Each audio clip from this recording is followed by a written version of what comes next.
My son-in-law ridiculed my discount funeral suit in front of everyone, and I still remember the exact sound of his voice when he said I was nothing more than a failure. He stood there smiling as if he had the right to define my life in a single sentence. "At least your wife doesn't have to live with a failure anymore," he said. And the room actually laughed like it was a harmless joke. I remember the way the people in that funeral home shifted in their seats, some uncomfortable, some amused, all of them watching me, like I was already buried before the service even began. Someone whispered, "Poor guy," as if I was not even standing there. My suit, bought on discount because I didn't care about appearances anymore, suddenly became the center of their judgment, like fabric could define a man's worth. I didn't respond, not a single word, and that silence made them laugh even harder because they mistook it for weakness. My son-in-law leaned closer to my daughter and said, "You see, this is what you're holding on to," and she didn't answer him, and that silence hurt more than the laughter. Then something strange happened. One woman near the back frowned and tilted her head like she recognized me, like my name belonged somewhere she had forgotten. I stood there in that moment knowing none of them understood who I was, or what I had carried, or what I had built in a life they had never bothered to ask about. And that was the moment everything began to change. The silence that followed in that room did not disappear. It only shifted, like pressure building behind glass, and I could feel it without needing to look at anyone.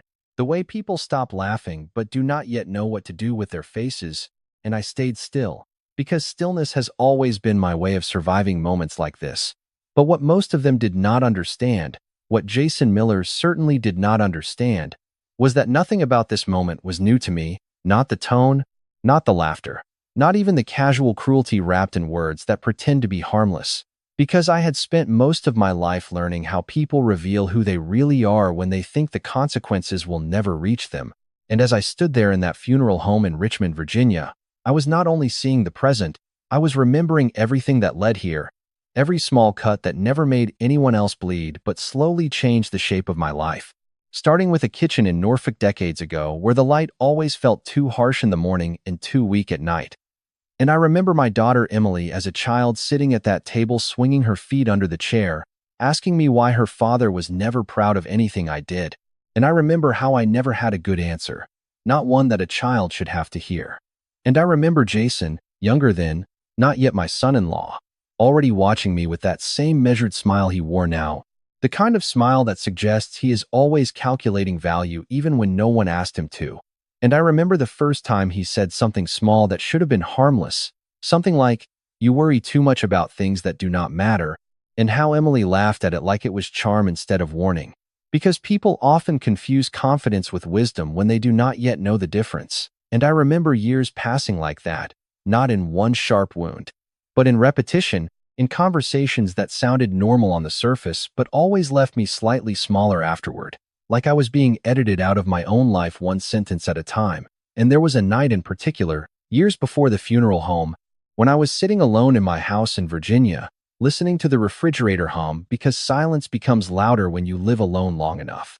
And Emily called me, her voice tired, careful, and she said, "Dad, Jason thinks you should stop interfering with the finances." And I remember asking her calmly, "Am I interfering, or am I asking questions?" And there was a pause on the line before she answered, "It just feels like you do not trust him." And that was the moment I understood something important, not about Jason, but about how easily trust can be redirected away from the person who earned it and toward the person who speaks the loudest. And I said nothing after that, because arguing with perception is like trying to hold water in your hands. And I remember Jason himself coming over that same week, sitting across from me at my own kitchen table as if he belonged there more than I did, tapping his fingers lightly against the wood, and saying, "Robert, I think we need to be realistic. You are not in control of things anymore." And I remember looking at him for a long time before replying, "Control is not something you always notice when it is being taken," and he laughed softly, like I had said something sentimental instead of precise, and Emily did not correct him. She just looked down at her cup. And that silence again, that familiar silence, the kind that grows roots in families without anyone admitting it is there. And over time it became routine, holidays where my words were shortened, visits where conversations were redirected, decisions where I was informed instead of included, until eventually I became what I now understood many people in that room already believed me to be. something unnecessary but still politely tolerated, and that is how it accumulates, not through one betrayal, but through 1,000 small permissions given to others to define your place in the world. And standing in that funeral home, hearing the faint shift of chairs, the quiet clearing of throats, I realized Jason was not the beginning of this story. He was only the loudest version of something that had been building for years. And as I looked across the room again, I saw Emily watching me now. Not with certainty, but with something closer to doubt, as if a memory she had never fully examined was beginning to move beneath the surface of her thoughts. And Jason leaned slightly toward her, whispering something meant only for her ears, but I caught enough of it to understand the direction he was trying to push her perception, and I felt no anger, only recognition. Because I had seen this pattern before. People do not usually change their minds all at once. They shift slowly when something they believed begins to crack, and at the edge of the room I noticed the same man from earlier, still standing near the registry table, no longer writing, now watching more openly, his expression no longer uncertain but focused, as if he was aligning what he was seeing with something he already knew. And in that moment I realized the past was not finished with me, and more importantly, neither was the truth that had been quietly waiting beneath it all. The room had not changed, yet something inside it felt different, like a thread had been pulled loose and no one had noticed where it connected. And I could sense it in the way Jason Miller no longer spoke with the same ease as before, his voice carrying a sharper edge now, as if silence had started to unsettle him instead of me. And he shifted in his seat, leaning forward slightly toward Emily as though trying to reclaim control of the moment, because people like Jason do not tolerate uncertainty well, they treat it like a personal threat. And I watched him glance at me again, this time not with confidence, but with calculation, as if he was trying to decide how far he could still push before something pushed back. And he said my name in a tone that was lighter than his earlier words, but far more deliberate. Robert, we need to be practical here. This is still a family matter. And I remember looking at him without answering immediately, because practicality is often the word people use when they want their actions to sound reasonable even when they are not. And then he continued, Emily and I have already started organizing things. There are accounts, arrangements, decisions that need to be finalized. And Emily's head turned slightly at that, just enough for me to notice she had not been fully included in every part of what he was saying. And that small hesitation in her expression told me more than his entire sentence, because control rarely announces itself loudly. It moves quietly, through omission, through half-truths, through the assumption that no one will question the direction things are going. And I said calmly, finalized by whom? And Jason gave a short smile, the kind people use when they believe the answer is obvious. By us, of course. You are not exactly in a position to manage legal and financial details anymore. And I felt something in the room tighten, not from anger, but from recognition, because that phrase, not in a position, is often how people begin to erase someone without ever saying they are doing it. And I turned my attention briefly toward Emily, and I asked her, is that what you believe? And she hesitated, just long enough for the answer to matter, before she said softly, I think Jason is just trying to help. And that word, help, landed heavier than anything Jason had said, because help is what people call control when they want it to sound like care. And I nodded once, not in agreement, but in acknowledgement, because I understood how the story was being shaped around me in real time. And Jason seemed to interpret my silence as acceptance, because he leaned back again, more relaxed now, and said, we also need to talk about the remaining assets, the house in Norfolk, the accounts tied to your name. It is all very straightforward. And as he said it, I noticed something subtle but important. He was not asking questions. He was describing outcomes as if they were already agreed upon. And that is when I realized the shift was not just emotional anymore. It was structural. And then he added, almost casually, we will make sure you are taken care of course, within reason. And a quiet breath moved through the room at that phrase, because even those who did not know me well understood the implication of it, and I could see a few faces turning slightly away. Not in support of me, but in discomfort with how openly he was speaking. And then, without warning, Jason said something that changed the temperature of everything. He looked at my suit again and said, honestly, Robert, this kind of thing makes it harder for people to take you seriously in moments like this.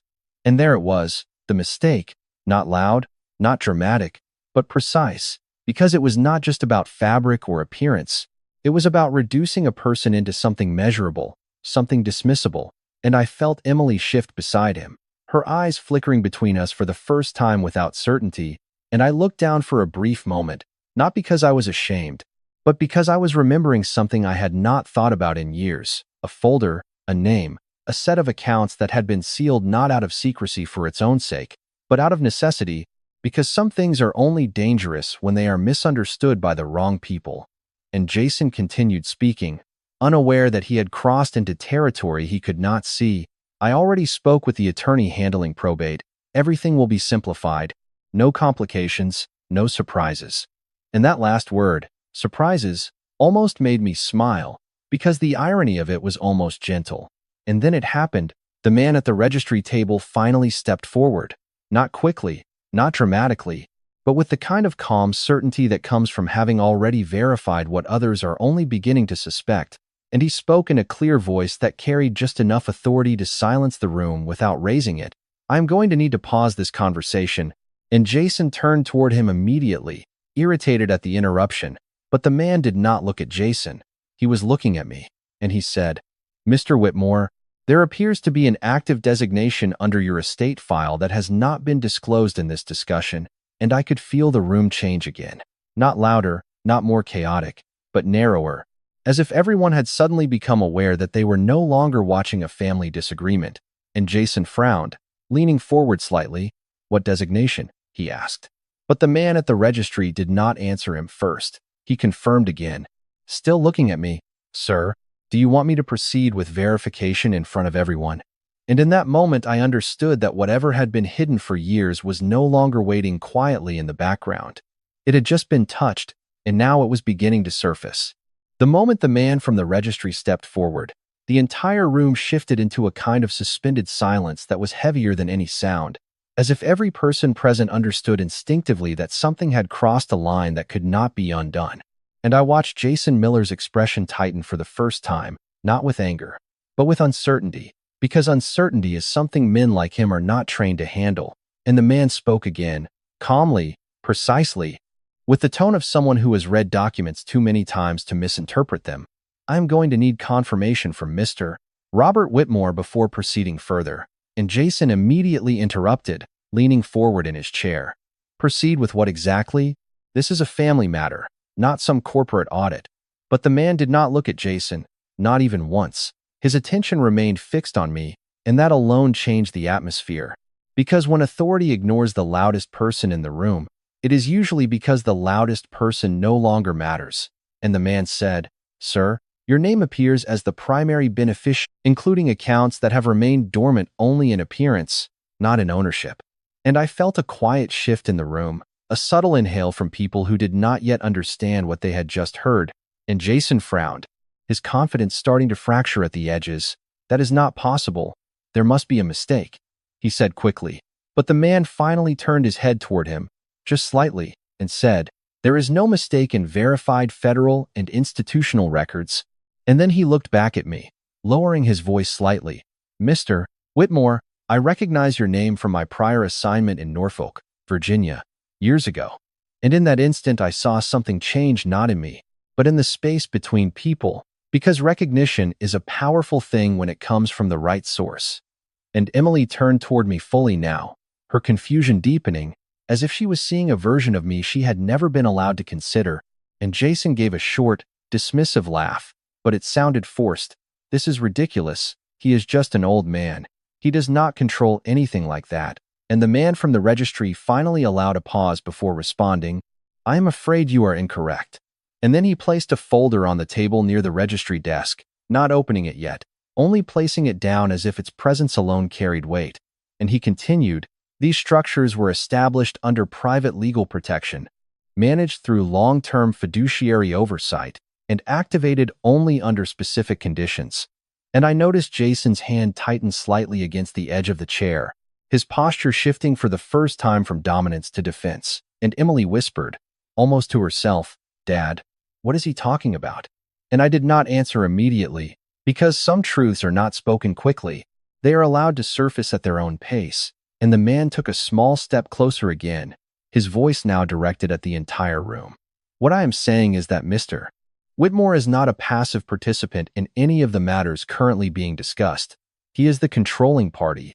And a ripple moved through the room, not loud, not dramatic, but unmistakable, like chairs adjusting under changed weight, like people suddenly realizing they had been standing on assumptions instead of facts. And Jason stood up halfway from his seat, his voice sharper now. This is some kind of misunderstanding. My attorney never mentioned anything like this. And the man replied calmly, then your attorney did not have access to the complete file. And that sentence landed differently because it did not accuse, it confirmed. And I could see Jason trying to rebuild control through speech, but his words were no longer landing the same way. And for the first time, I saw something underneath his confidence, not arrogance, but fear of being uninformed. And Emily looked at me again, her voice quieter now. Dad, why would you never tell us something like this? And I finally spoke, slowly, carefully, because people only respect information when they think it benefits them. And the room went still again. But this time it was different. This silence was no longer mocking. It was listening, and the man from the registry finally opened the folder. And as he did, he said one sentence that changed everything in the room. Before we proceed any further, everyone here should understand that what is about to be revealed is not new information. It is simply information that has been overlooked. And I watched Jason's face lose its certainty completely, because in that moment he understood something he had not understood before. That he had not been speaking to someone without power. He had been speaking to someone whose power had simply not been visible yet. And for the first time since I walked into that room, no one was laughing at me anymore. The room no longer felt like a place where people were attending a funeral.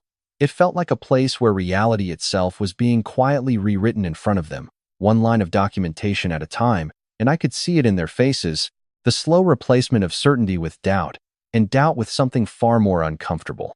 Curiosity, because once people begin to suspect that what they believe about you is incomplete, they can no longer look at you the same way again. And the man from the registry stood still, holding the folder without opening it further, as if waiting for permission that had nothing to do with him. And Jason Miller finally broke the silence again, but his voice had changed. It was no longer confident, it was defensive. This is ridiculous. You cannot just walk in here and rewrite someone's estate situation in front of a room full of people. And the man replied calmly, I am not rewriting anything. I am reading what already exists. And that distinction mattered more than anything else he had said so far. And I could feel Emily's breathing shift beside Jason, her eyes moving between me and the folder, as if trying to find the version of me she thought she understood, and failing. And she whispered, Dad, what is going on? But I did not answer immediately, because what was going on was not something I had chosen to reveal in pieces like this. It was something that had been built long before this room ever existed. And I finally spoke quietly. There are things in life that do not disappear just because people stop asking about them. And Jason turned toward me sharply. Then explain it, he said, his patience now thinning into something closer to frustration. And I looked at him for a long moment, not because I owed him an answer, but because I understood that the moment of understanding was already approaching whether I spoke or not. And the man from the registry finally opened the folder fully, and the sound of paper moving in that quiet room felt louder than it should have, and he began to speak. For clarity, this structure originates from a long-term private fiduciary arrangement established under the Whitmore family name, with additional oversight tied to federal compliance review dating back multiple decades. And I saw a few people in the room shift slightly at the words federal compliance review, not because they understood everything, but because they understood enough to know this was not ordinary. And Jason let out a short laugh again, but it lacked conviction now. Federal compliance review. What does that even mean? He said, and the man answered without emotion. It means verified oversight beyond private interpretation. And then he looked down at the document again and said something that caused the entire room to change posture at once. The primary account authority is listed as Robert Whitmore, with active decision-making control retained under his direct authorization. And I heard a small sound from someone in the back, not a gasp exactly, more like the sound of someone realizing they had misjudged the size of something they were standing too close to. And Emily turned fully toward me now, her voice softer, almost breaking. Dad, why would you have something like that? And I finally answered her in a way that did not reveal everything, but revealed enough, because there are moments in life when you stop trusting people with what they think they are entitled to. And Jason shook his head slowly, as if rejecting the idea itself could undo it. No, that does not make sense. If you had something like this, we would know. And I looked at him and said quietly, that is exactly why it works. And the man from the registry continued, there are also recorded directives indicating that no secondary party has independent authorization over liquidation, transfer, or restructuring of these assets.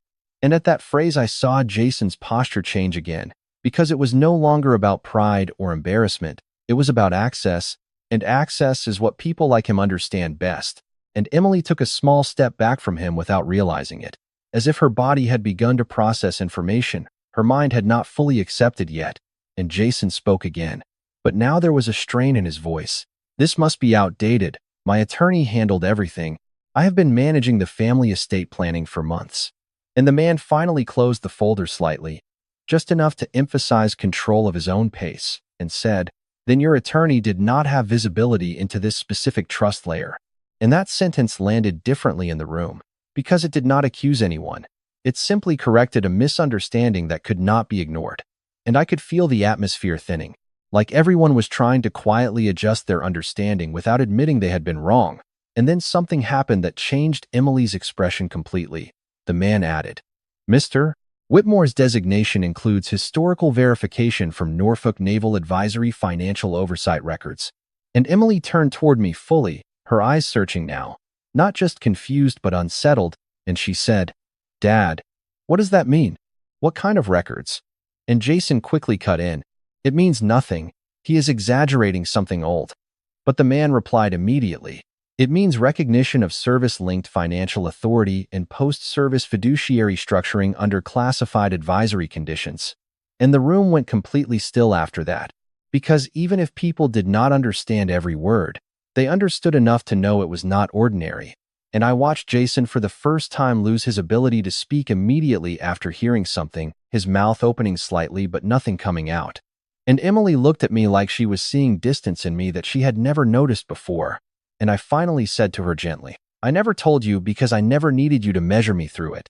And that was when I saw it, not the reveal of wealth or authority, but the beginning of something far more important, the realization that the version of me she had been given her entire life might not have been the complete one. And the man from the registry looked up once more and said quietly, at this point, it is no longer a question of whether this is real. It is a question of why it was never known. And as those words settled into the room, I could see Jason Miller for the first time, not preparing to argue, but preparing to understand that something much larger than his assumptions had already begun to unfold. The silence that followed the last statement from the registry official was no longer the kind of silence that comes from confusion. It was the kind of silence that comes from recognition, from the slow collapse of certainty that people rely on to feel safe. And I could feel it spreading through the room like a tide pulling every assumption backward at once. And Jason Miller was the first to break under it, not loudly, not dramatically, but in a way that revealed far more than words ever could. Because his breathing changed, and then his posture, and then his voice.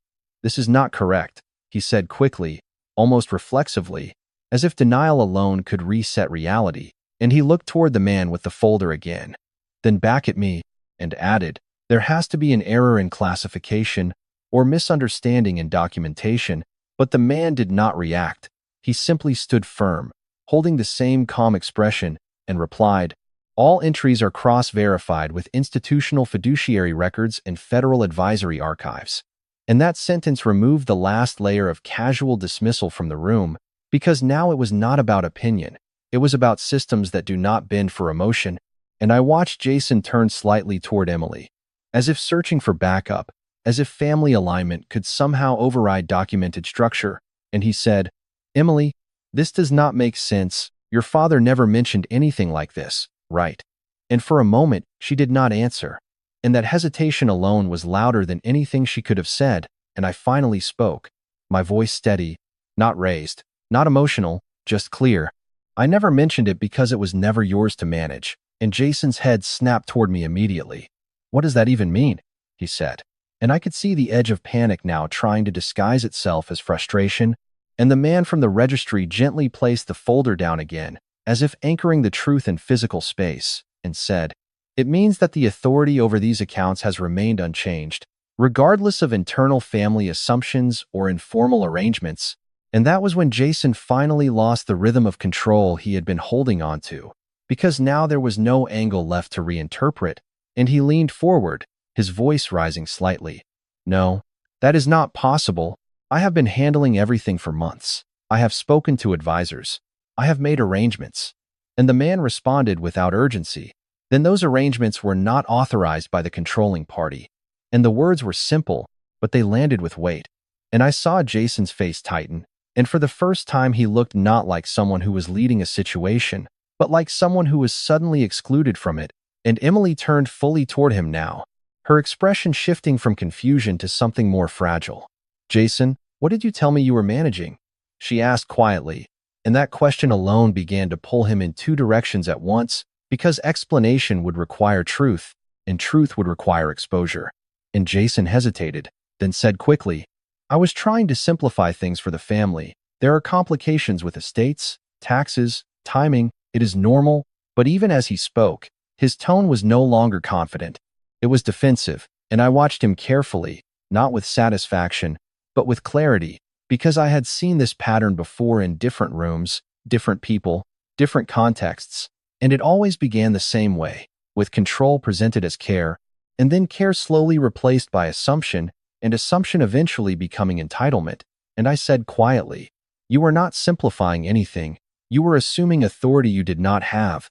And Jason turned sharply toward me again. "That is not fair. I have been handling Emily's future, our stability, everything." And I nodded slightly, not in agreement, but in acknowledgement of his belief, and replied, "Intent does not create authorization." And the room shifted again, because that sentence removed emotion entirely from the equation and replaced it with structure. And structure is something people cannot argue with the same way they argue with feelings. And the registry official opened the folder once more, and this time he spoke with finality. "At this stage, I need to clarify that any financial actions taken without the approval of Mr. Whitmore are classified as non-binding under the terms of the trust framework." And Jason immediately shook his head. No, that is not how this works. I have signatures. I have documentation." And the man replied, "Then those documents do not supersede primary fiduciary authority." And there it was.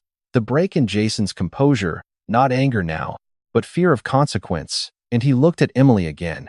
But she did not look back at him immediately, because she was now looking at me differently, not as a father she misunderstood, but as a presence she had never fully measured. And Jason's voice lowered, becoming sharper, more desperate. "You are doing this in front of everyone. This is humiliating." And I looked at him for a long moment and said calmly, "No, Jason, what is happening is not humiliation. It is clarification." And that distinction silenced him more effectively than anything else, and I continued, still steady, still controlled. "You assumed control of things without verifying ownership, and now you are reacting to the correction." And for a brief moment no one spoke, not because they agreed, but because they were absorbing the structure of what was being revealed. And Jason finally leaned back slightly, his voice dropping. "So what happens now?" he asked. And for the first time the question was not aggressive, it was uncertain, and the registry official answered simply, "Now, all prior assumptions are reviewed against verified authority." And I saw Jason's shoulders tense again. But this time there was nowhere for that tension to go, and Emily finally spoke again, her voice quiet. "Dad, did you know this would happen?" And I looked at her, not with anger, not with superiority, but with something closer to final honesty, and said, "I knew the truth would eventually need to be seen." And Jason exhaled slowly, shaking his head once more, but no longer with conviction, only disbelief trying to survive contact with reality. And in that moment I understood something important, not about wealth, not about documents, but about how quickly power shifts when it stops being spoken about and starts being verified. And for the first time since I entered that room, Jason Miller was no longer leading the story he thought he was in, and he knew it. The room no longer felt like it belonged to Jason Miller, and it no longer belonged to the version of family he thought he was standing inside of, because something had already shifted beyond his control, and I could see it not only in him, but in everyone around him, the subtle fragmentation of certainty that happens when people realize they are not holding all the facts at the same time. And Jason was the first to break again, but this time it was different, because he was no longer trying to dominate the situation, he was trying to contain it, and his voice came out sharper, higher. This is being taken out of context. This is not what we discussed. And he turned quickly toward Emily as if she could restore alignment. Tell them, Emily, this is not how I explained it. But Emily did not respond immediately because she was no longer looking at him the same way. She was looking at me, and then at the man from the registry, and then back at Jason, as if she was trying to locate where the truth had moved inside the story she thought she was living in. And the registry official spoke again, calmly, without urgency. At this point, all prior representations made without verified authorization are considered non-binding in this review. And that sentence did something subtle but irreversible, because it did not accuse Jason. It simply removed him from authority, and I watched as the first crack appeared in his composure, not loud, not dramatic, just a pause too long between thoughts. And then he said, "This is insane. I have been managing everything for months. I have spoken to advisors. I have coordinated arrangements. I have signatures." And his voice rose slightly at the end, not in control, but in desperation trying to sound like control. And the man from the registry looked at him for the first time directly and said, "Coordination does not equal authorization." And there was a quiet shift in the room after that, because people begin to understand hierarchy very quickly when it is explained in simple terms. And Jason turned sharply, looking now not at me, but at the people around him, as if trying to recruit support from the room itself. You all heard him. This is being manipulated. This is not how estates work. But no one answered him, not because they agreed with me, but because they were no longer certain enough to speak. And Emily finally stepped slightly forward, her voice quiet but uncertain. "Jason, what did you actually have control over?" And that question hit harder than anything I could have said, because it did not challenge him. It simply asked for clarity. And Jason hesitated, and in that hesitation something began to unravel. Because people who are certain do not pause when asked simple questions. And he said quickly, "I handled what needed to be handled. I made sure things were organized." But even he seemed to hear the emptiness in that answer. And I watched as the registry official gently placed another document on the table, saying, "For clarity, there are recorded instances of attempted administrative action that were flagged due to lack of primary authorization verification." And Jason immediately shook his head. "No, that is not true. That cannot be correct." And then something unexpected happened, because two of the attendees who had been quietly watching began to speak at the same time, one of them saying, "I remember the bank asking for additional verification," and another adding, "I thought it was strange when certain accounts were suddenly labeled restricted." And just like that, the room began to shift away from Jason without anyone being told to move. And I did not speak. I did not need to, because truth, when it begins to surface, does not require force. It only requires exposure. And Jason turned back toward me again, and there was something raw in his expression now. "You planned this. You let me think I was in charge." And I met his eyes and said quietly, "No, Jason, you chose to assume it, and that was the difference that mattered." And Emily finally stepped fully away from him, not dramatically, but enough that the space between them became visible. And she said, "Why would you not tell me any of this?" And I looked at her and answered honestly, "Because you were already living inside a version of the story that you believed was stable." And that answer did not comfort her, but it made her think. And Jason now looked around the room again. But this time there was no support returning to him, because the same people who had laughed earlier were no longer laughing, and the same people who had stayed silent were now quietly reevaluating everything they thought they understood. And the registry official spoke one final time. "At this stage, any continuation of unauthorized assumption of control will be recorded as a separate administrative violation." And that sentence landed like a final structural correction in the room. And Jason exhaled sharply, running a hand through his hair, his voice lowering now. "This is going to destroy everything." But no one responded, because what was being destroyed was not everything. It was only the illusion he had been standing on, and I watched him carefully, not with satisfaction, not with anger, but with the quiet clarity that comes when you realize you did not need to push anything over, because it was already leaning in the wrong direction. And Jason Miller finally understood, in the only way that mattered, that the ground he had been standing on was never his to begin with, and it was already gone. The room did not explode into celebration, and it did not collapse into chaos. It simply changed its shape, like a structure that had finally stopped pretending to be something it was not. And I could feel it in the way people were no longer looking at Jason Miller as the center of gravity, but instead looking at the space between what they had believed and what they were now being forced to reconsider. And Jason himself stood still for a moment longer than anyone expected, not speaking, not arguing, just breathing in short, controlled intervals as if trying to hold himself together through force of will alone. And then slowly, almost reluctantly, he looked at Emily, and for the first time there was no confidence in his voice when he spoke. "Emily, you know I was only trying to protect you, to protect all of this." And Emily did not answer immediately, because something inside her had already begun to shift away from him, not in anger, but in recognition. And I watched her carefully as she turned slightly toward me, as if trying to understand a version of her life that had always existed but was never fully shown to her. And the registry official closed the folder gently, signaling that the structural part of the process had already reached its conclusion, and said, "At this point, what remains is administrative confirmation, not interpretation." And those words felt like a final line drawn under everything that had been assumed. And Jason gave a small, almost broken laugh, shaking his head. "So what? That is it?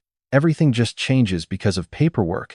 And the official replied calmly, "Everything changes because reality was never what was assumed." And I saw Jason finally stop speaking, because there was nothing left to argue against that did not sound like denial.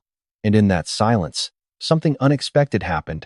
The energy of the room began to soften, not into celebration, but into release, as if people were finally putting down the weight of a story they had been unknowingly holding. And Emily took a small step closer to me.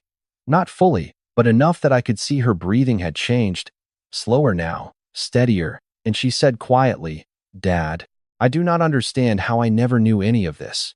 And I looked at her for a long moment, and I said, "Because I never wanted my life to become something you measured your choices against." And that answer did not fix everything, but it softened something between us. And Jason finally spoke again, but this time his voice was quieter, stripped of its earlier force. "So what happens now?" And no one rushed to answer him, because now was no longer about confrontation, it was about consequence. And I turned slightly away from the center of the room for the first time, looking toward the window where daylight still held steady over Richmond, Virginia, and I realized that the part of this story that instead had been about proving anything was already over. And what remained was something far less dramatic but far more important. And I said calmly, "Now nothing needs to be proven anymore."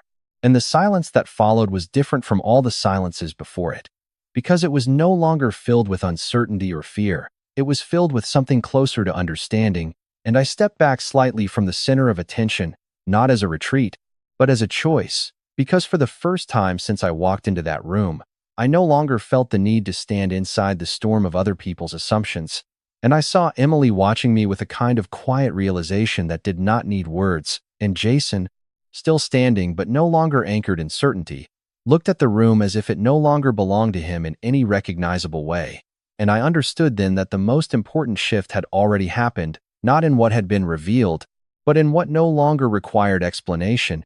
And as the room slowly settled into a new and unfamiliar calm, I realized that I was no longer being pulled into the conflict that had defined the beginning of the day, because for the first time in a very long time, I was no longer standing in the middle of other people's noise. I was simply standing in my own truth, and that was enough. The room did not return to what it was before, because rooms like that never truly go back to their original shape after truth has been spoken inside them, and what remained was a quiet stillness that felt less like tension and more like exhaustion, as if every person had just finished carrying something heavy they did not know they had been holding for years. And I stood there for a moment longer, not as the center of anything anymore, but simply as a man whose name had been fully seen, and I could feel the shift not in words, but in how people no longer looked away when they passed me, and Jason Miller was no longer speaking at all. He stood near the edge of the group, his earlier certainty gone, replaced with something quieter, not rage, not denial, but the slow realization of consequence settling in where control used to be. And Emily slowly stepped closer to me, not fully crossing the distance yet, but enough that I could see her eyes were no longer searching for answers about systems or accounts. She was searching for understanding of a person she had known all her life but never fully seen. And she said softly, I do not know what I was supposed to believe anymore. And I looked at her, not as someone trying to correct her, but as someone who finally understood that belief is often inherited before it is questioned. And I said gently, "You were supposed to believe what felt true in your own experience, not what someone else needed you to believe." And there was a long pause between us, not uncomfortable, but honest, and I could see something in her expression, soften, not resolve, not fully healed, but beginning to release the tension of holding two conflicting versions of the same life. And behind us I could hear quiet movement, chairs shifting, people beginning to leave in small groups, no longer drawn to spectacle, because there was no spectacle left to consume, only consequence settling into ordinary space. And Jason finally spoke again, but not to challenge, only to ask, "What happens to all of this now?" And the man from the registry answered simply, "It proceeds according to verified authority, without interference." And that sentence did not feel like victory or defeat. It felt like closure. And I realized then that closure is rarely dramatic. It is administrative, quiet, almost unremarkable from the outside, but deeply final for those who were living inside the uncertainty. And as the room slowly emptied, I stepped closer to Emily and said, "You do not need to choose sides between people. You only need to choose what kind of truth you are willing to live with." And she nodded slightly, not fully understanding yet, but no longer resisting. And Jason walked past us a moment later, stopping briefly, without looking directly at me, and said in a low voice, "I did not think it would go like this." And I answered without raising my voice, "Most things do not go the way people think when they are built on assumptions." And he did not respond after that. He simply continued walking, and I watched him leave without satisfaction, without resentment, only with the awareness that some paths end not with punishment, but with exposure. And in the hours that followed, the formalities were handled quietly, signatures where necessary, confirmations where required, explanations reduced to essentials, and through it all I felt something I had not felt in a long time, not power, not relief in the dramatic sense, but distance from needing validation. And when everything was finally complete, I found myself standing outside the building in the late Virginia light. The air cooler now, the world continuing in its ordinary rhythm, and Emily stood beside me for a moment before speaking, her voice quieter than before. "I think I spent too long trying to understand people through what they needed from me." And I nodded and said, "Most people do, until they learn they do not have to." And there was a long pause between us, and then she reached out and gently held my hand for the first time in years. Not as a child needing direction, but as an adult choosing presence. And I felt no triumph in that moment, only peace. And I understood then that the life I had built, the parts no one had seen, had never been about hiding or revealing, but about surviving long enough to no longer be defined by misunderstanding. And if there is anything I would want anyone listening to this to understand, it is that your value does not increase when others finally recognize it. It was always there, even when they did not see it, especially then.